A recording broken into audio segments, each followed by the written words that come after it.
Genesis 1:8 KJV.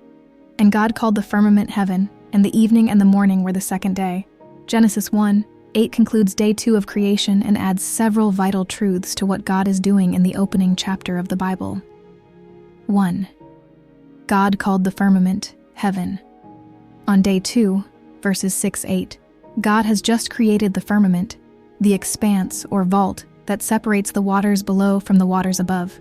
Now in verse 8, he names this expanse heaven, Hebrew, shamayim. The firmament, Hebrew raqia, is the stretched out space above the earth, the visible sky, the atmosphere where clouds form and birds later fly. By naming it, God is exercising authority and ownership. In Scripture, naming is an act of dominion and definition. God is not just making things, He is assigning identity and purpose. This is important in the ancient world, where surrounding cultures often worshipped the sky, sun, moon, and stars as gods. Genesis 1 quietly but powerfully declares, the sky is not a god, it is something God made, named, and rules. So Genesis 1:8 teaches, the vast heavens above are part of God's creation, not divine themselves.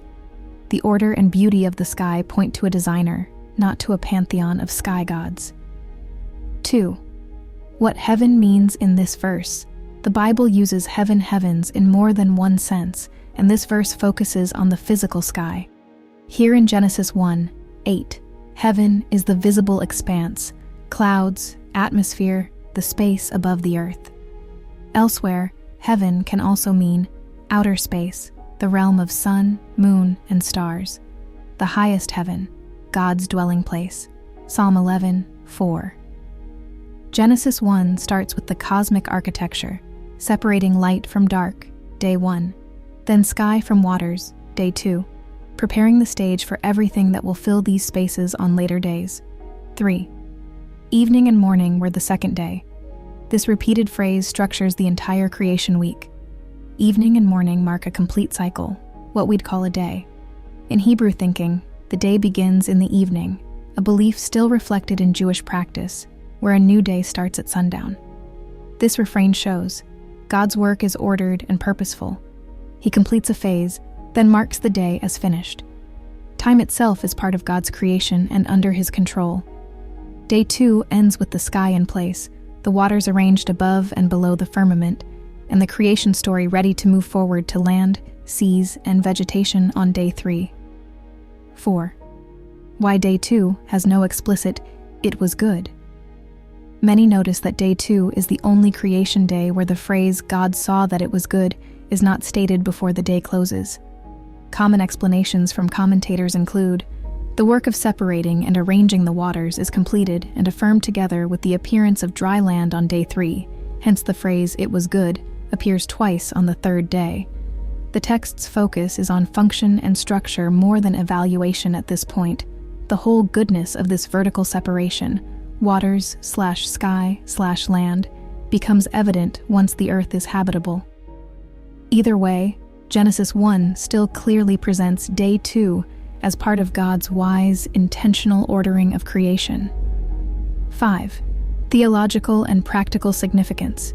Genesis 1:8 does more than describe ancient cosmology. It reveals several enduring truths. God is a God of order.